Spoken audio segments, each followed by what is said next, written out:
روزہ صرف اکل و شرب سے رک جانے کا نام نہیں ہے، یہ اپنے کانوں کو بھی روزہ دار بنانا ہوتا ہے، اپنی زبان کو بھی روزہ دار بنانا ہوتا ہے، اپنی آنکھوں کو بھی روزہ دار بنانا ہوتا ہے۔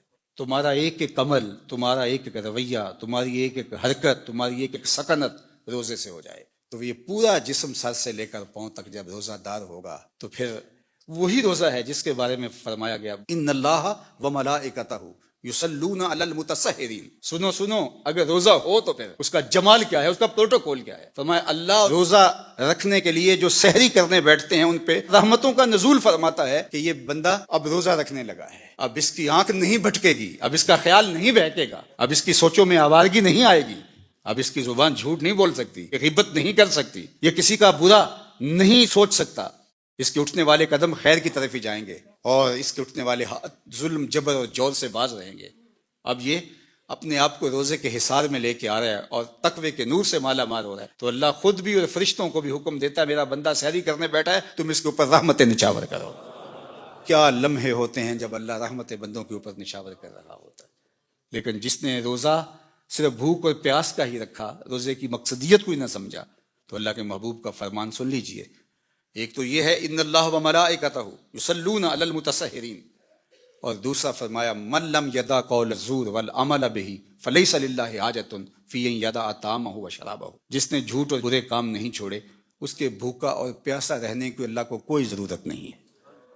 وہ بھوک کاٹے پیاس کاٹے، اللہ کو اس کی کوئی ضرورت نہیں ہے، چونکہ یہ خوراک بچاؤ مہم تو ہے ہی نہیں، وہ تو مومن کے رزق میں اضافہ کر دیتا ہے۔ وہ چاہتا ہے کہ تم پھر روزے سے ہو۔ اللہ اکبر۔ فرمایا روزہ دار جب کسی سے بات کرے اور وہ آگے سے الجھنا چاہے تو فرمایا روزہ دار آگے سے ایک ہی جملہ بولے انی صائمون، میں روزہ رکھا ہوا ہے۔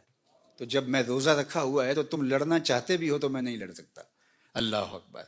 یہ ذات کی لڑائی ہے، یعنی اپنی ذات کے لیے میں نہیں لڑ سکتا، اور اللہ کے لیے اگر تلوار اٹھانے کی بات ہو پھر بدر والوں کو دیکھ لو، حالت روزہ کے اندر بھی اللہ کے دین کے پرچم کو کیسے اونچا کرتے ہیں۔ تو تقویٰ کیا ہے؟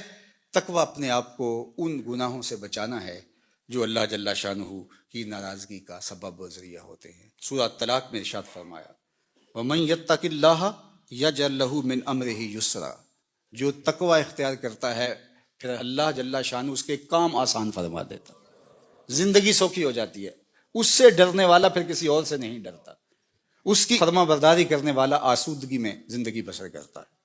پھر ارشاد فرمایا یا ایھا الذین آمنوا ان تتقوا اللہ، اے ایمان والو اگر تم اللہ سے ڈرنے لگ جاؤ گے، تقوی اختیار کرنے لگ جاؤ گے تو پھر کیا ہوگا؟ یجعل لکم فرقانا، وہ تمہیں فرقان عطا کر۔ فرقان کیا ہے؟ حق و باطل میں تمیز کرنے کی صلاحیت نصیب ہو جانا، اچھائی برائی میں نکھیڑا کرنے کی صلاحیت کا مل جانا۔ کئی لوگوں کو ساری زندگی معرفت ہی نہیں ہو پاتی کہ اچھائی کیا ہے اور برائی کیا ہے۔ میں نے پڑھے لکھے لوگوں کو بھی دیکھا ہے کہ ایک جاہل بابے کے جا کے قدموں میں بیٹھے ہوئے ہوتے ہیں۔ ایسے لوگ کہ جو اچھے مسلمان تو دور کی بات ہے، اچھے انسان کہلانے کے بھی لائق نہیں ہیں، جنہوں نے جنابت کا غسل بھی نہیں کیا ہوتا، تو کچھ لوگ ان کو بھی اللہ کا ولی سمجھ رہے ہوتے ہیں۔ کیوں سمجھ رہے ہوتے ہیں؟ اس لیے کہ یہ خود متقی نہیں ہے، اللہ ان کو امتیاز کرنے کی صلاحیت ہی عطا نہیں کرتا۔ تو فرمایا کہ اگر کوئی تقوی کے نور سے مالا مال ہو جاتا ہے اللہ اس کو فرقان عطا کرتا ہے، اور یہ بہت بڑی دولت اللہ کسی بندے کو عطا فرمائے، اور وہ کیا ہے؟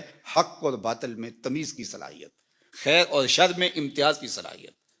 یہ اللہ اس شخص کو عطا فرماتا ہے جو اتقاء کے نور سے مالا مال ہوتا ہے۔ وَيُكَفِّرْ عَنْكُمْ سَيِّئَاتِكُمْ، اللہ تقوی کی برکت سے تمہارے سارے گناہوں کو معاف بھی فرما دیتا ہے۔